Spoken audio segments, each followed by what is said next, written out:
I'm Shauna J. Cerniak, founder of Every Woman Empowered, and alongside are my co-hosts, Johnny Gallardo, international artist, and Every Woman Empowered's resident artist. And Mila Janu, certified laughter yoga instructor, founder of Let's Laugh Yig, and happiness ambassador for Every Woman Empowered. Welcome to Chickchitchat! We're very excited to have on this episode Hannah Cheesman, filmmaker, director, actor, writer. Welcome, Hannah. So happy to have you. Thank you. So Thank Hannah, you. Nice to be here. well, Very nice to be you here. know, what an incredibly talented young lady you are. First of all, I got to say the awards that you have won. Like, what have you not won is probably the better question to ask. The amount of awards you've had for a variety of different things that you've done. You care to want to share with us? The awards. I mean, it started with short films I made, starting in comedy, and so I won some comedy awards from various festivals through that, and then moving into this web series I made called Whatever Linda, that did really, really well around the world, and won some more meaningful ones and nominations where we didn't win, like Canadian Screen Awards and such. And yeah, I mean, it's wonderful to have that as a highlight when it does happen, because there are also plenty of things I've done where, either no nomination or a nomination and no awards. And either way, it's nice to have a spotlight shone, because it's hard to win, it's hard to win. And just to be recognized, right, for the work that you've done, because totally, it is a very competitive market, and when you start to get that recognition, it just shows, the work that you're doing is impacting people. So good job. I mean, phenomenal stuff that you've done. Thank you. That's so kind. Thank you. It really is very, very impressive and inspiring. Yes. Very inspiring. So I'm going to start off with our first question. Cool. And my question is, what is the most challenging aspect of being a creative, because you're so multi-talented, but especially during COVID? Yeah, I mean, it really is about talking about two different distinct timelines or eras, hey, like the before and hopefully the after of some kind, and right now. I'll start with right now, since that's where we're at. It's been it's been like wonderful in some ways to be able to take time to watch more things, and because you're not going out to do things, but that means you're not seeing live events, which can inspire you, like me personally, or going dancing or that sort of thing, the kind of stuff that can nourish you and feed you and give you ideas and creative, like fluency and openness and all that stuff, right? So that's challenging. I mean, some of the hardest things are not being able to meet with people in person, so that if you're not meeting in person, there is, I did an entire writer's room last summer through this, and it was great, but it was also like bizarre. And when you don't have that human contact, I think it does affect kind of like networking and that kind of a thing, and figuring, because that is how we navigate in this creative industry to, we meet the people who we end up liking, and we often end up working with them, right? Right. So that's a little weird, the lack of travel. So all of this digital interface has been challenging. And I think also it feels like, we all have this fatigue, I think, in some ways, and that can be sort of like, can dull the spirit a bit, dull and dim the spirit. And that can mean like dull and dim, like sort of the creative spirit. So without like hard and fast deadlines, that's the way I live anyway. Often there aren't hard and fast deadlines, and I have to create them, or, use outside, like a deadline for something based on a festival application or something like that as my deadlines.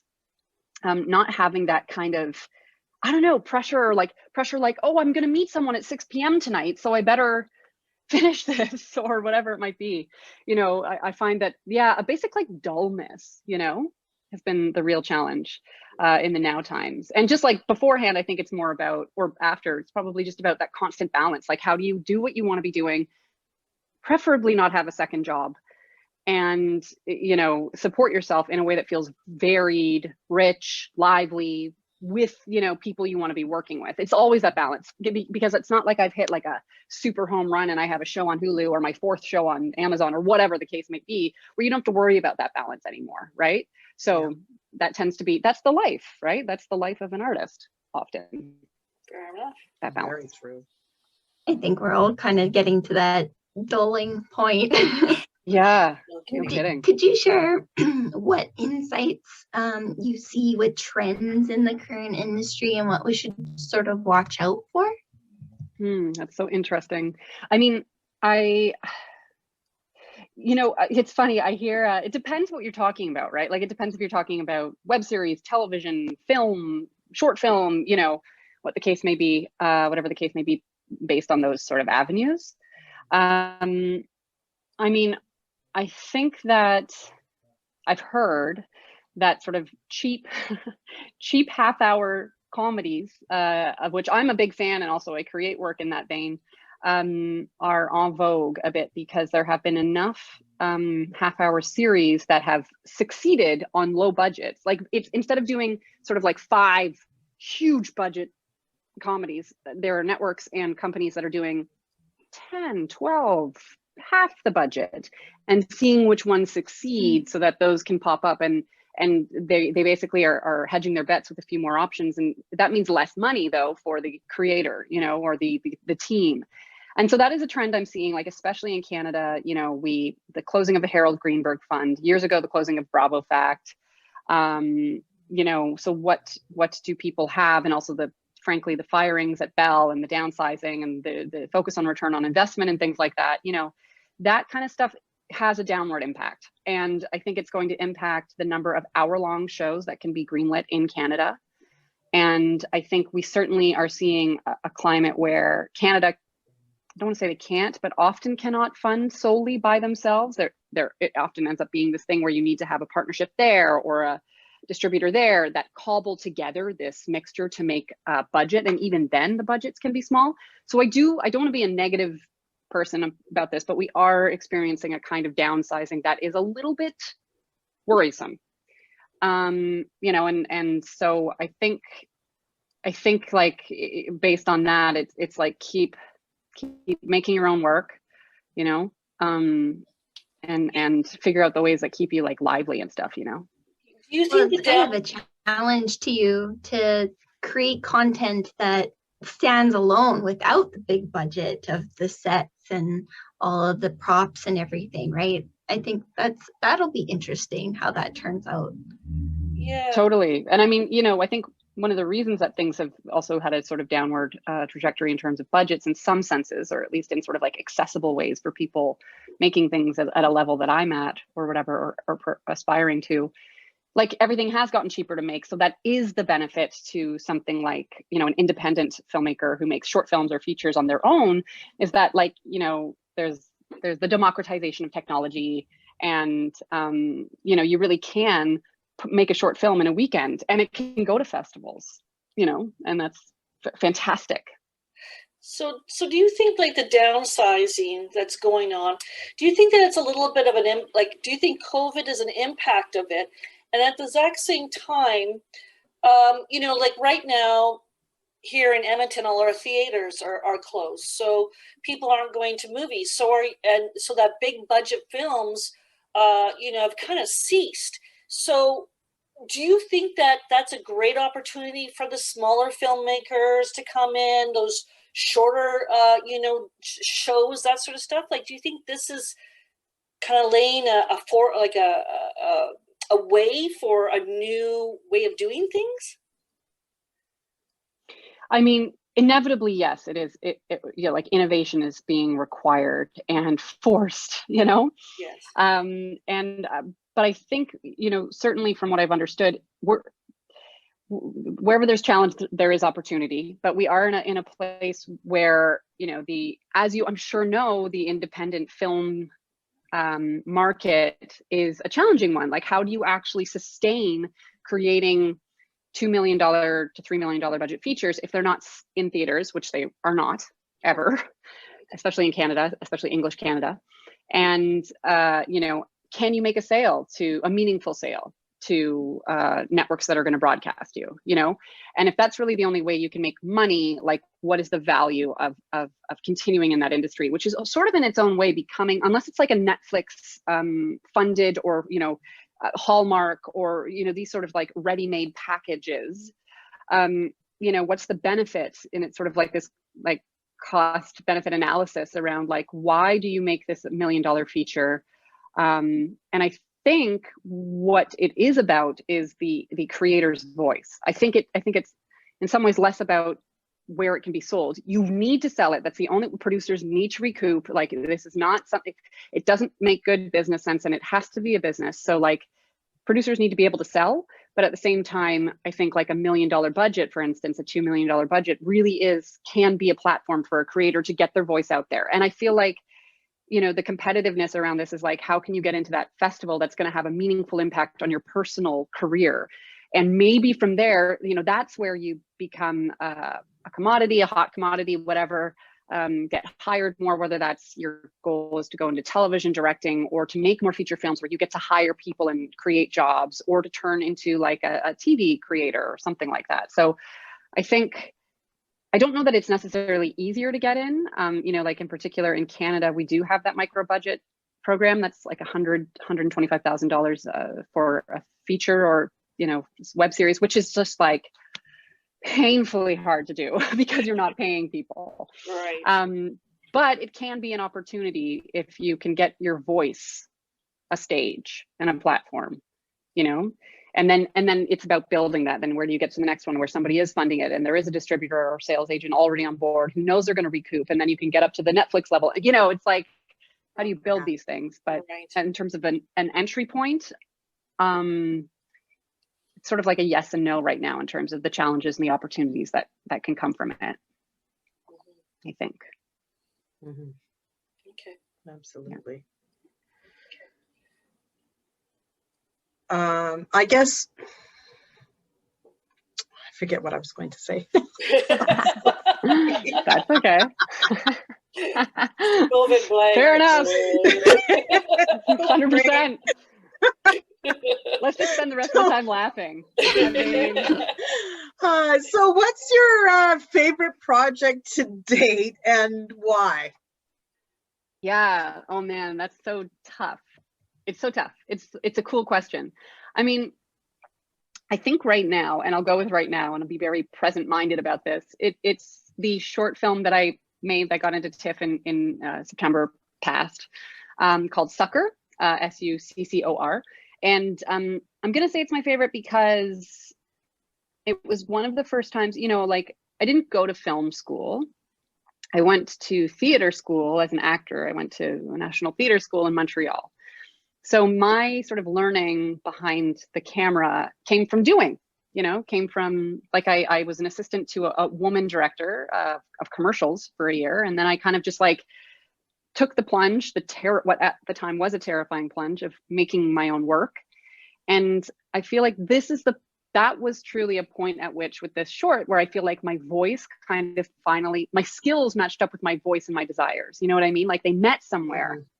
So I was able to produce something that as a writer director that really, and with fantastic collaborators, because we all know this doesn't happen alone. So I had top tier actors and top tier DP and editor, you know, like, and producer and costume and music. So they were all at such a fantastic level. So, and it was like a little piece of magic, you know, like it really worked out. And I feel like I really hear my voice in that film too. I see it, I feel it, it feels like me, it feels like an extension of me, you know, and that's so exciting. And I think because it was my first time as a filmmaker getting into TIFF, like I've been in as an actor before, but that was meaningful. And what's interesting is that now it's having a life even outside of that, you know, like I finished the first draft of a feature, and I'm on to my second, but I am also working with a fantastic pair of producers out of the States to turn it into a series. So it's kind of one of those things where it's like, it's gotten to a place and I feel the wonderful tendrils of potential that are starting to, you know, be breathed out into the world. And so I'm going to go heavy present tense with that. So that's my favorite one. Good for Well, you. that's perfect. It goes right into my next question. Like, what's next for you? You're at this point in your career. What are those up and coming projects we can keep an eye out for? Thanks so much. That's wonderful to ask. It's so funny. I feel like I'm at this point where, and I talk about this just because I think it can be helpful for other people who are at a level and they're trying to up level. And like, I just feel like, you know, we're all trying to, in whatever way that is, career-wise, spiritually, internally, whatever the case may be, you know, if you're like a person who's interested in growing, you know, I'm at a level where I'm just like hitting something and not breaking through yet. Like I've got, you know, 4 shows in development for television. And it's just like, I need whatever rocket fuel, whatever individual is going to say her or this or whatever. I need somebody, because I've pushed things to the point where I can in some ways as a creator, but then there's this relinquishing where you don't have a say. And so, you know, I'm in this like weird point right now, which also feels very COVID. It feels very limbo, you know, it feels very like stuck and trying and keeping up the faith and the hope and all that. So like I'm at the moment, you know, I've got this TV show that I was in a small writer's room for last year. This time, you know, we've got 4 episodes. We're waiting for a green light, you know, and it's called Badger. So keep your eyes out for a half-hour comedy, tragicomedy called Badger. And it's about 2 sisters who become parents to their parents before their parents themselves when their father has a life-changing stroke. It's a comedy. And it's based on real life. It's based on my and my sister's experience with my father, my late father. And then otherwise, I would just keep your ears pricked for Succor, whether it ends up being a feature film or a series. You know, that's deep in my heart, and really hoping that has a future. And actually, I'm coming to Edmonton. I'm coming to Edmonton in May, late May, and I'm shooting as an actor. Amazingly, I'm shooting a First Nations mockumentary on the Enoch Cree Reserve called Hey Victor, with a lot of the Smoke Signals cast from 1998, for those people who remember watching it back then. Yes. So it's like a mockumentary comedy on the Enoch Reserve. I'm so stoked. Oh. That's pretty cool. Super cool. But, yeah, so hey, well, Victor, and to be able to have you come to Edmonton too. So well, yeah. Yeah, I mean, the last time I came, I was a kid, you know, like I remember the West Edmonton Mall. That's all I remember, you know. It's changed a little bit. Okay, cool. Good, nice. Just a smidge. So tell me, Hannah, who would be your dream mentor and why? Yeah, I think that, you know, I would think it might be a TV person who's had enough experience to have successes, but isn't connected enough to know that like the challenges and what is required of now. But I think actually my person would be Oprah, because she's someone who has really overcome a lot of adversity and has I think she just has such a clear moral compass, and not even moral, just like life compass. And I think that having that kind of you know, it's more about like, how do you approach life and how are you an entrepreneur in your own life? It's not necessarily like the craft of filmmaking or directing or whatever that I can learn. But as a mentor, I think she's someone who just has such a great connection with life, her own life force. So I think she would be it. And also she's probably got a pretty good Rolodex, which would be helpful. You gotta love that Rolodex. Definitely living life right. Yeah. Yeah, totally. Hannah, I have to ask, what piece of advice do you have for up and coming female filmmakers in the Canadian film industry? Yeah, I think, you know, if I think back to where I started, the most important thing to do is just to produce, is to create work, is to hold yourself accountable by not just ideas. Write the script, give yourself a deadline, be accountable to someone you know, saying I'm handing in this draft, and then make it. You can make things for much less than we ever could before. So it's important to just get your stuff made, because that's going to be what starts defining your voice. And you're not going to know what that looks like until you start making it as well. Making your work, I mean to say, because that's how you refine it. And that's how you can respond to what you've made. It's not going to be perfect the first time. It's not going to be perfect anytime. you know, and I have to remind myself that. So, you know, if you're doing the work of actually producing your own work and getting it realized and made, you know, that's how that body of work keeps growing, and that will never change. That's just going to keep growing. And that's the gift of this and having stuff that lives forever in a digital world. So, you know, do that, use deadlines within, you know, film festivals or writing competitions or whatever as your internal deadlines to create for yourself, and make sure that you're pairing up with like-minded people. Doesn't mean those relationships will last forever. Some of them hopefully will, but, you know, try and, you know, trial and error to try and figure out who those collaborators of yours are going to be. And, you know, they should be similarly ambitious or similar taste, or they're showing you new movies you've never seen before, or, you know, what are they bringing to the table that's exciting to you? And that might change, and that's okay. Your collaborators will shift and change, but just to keep like-minded folk around and continue to mine for those people.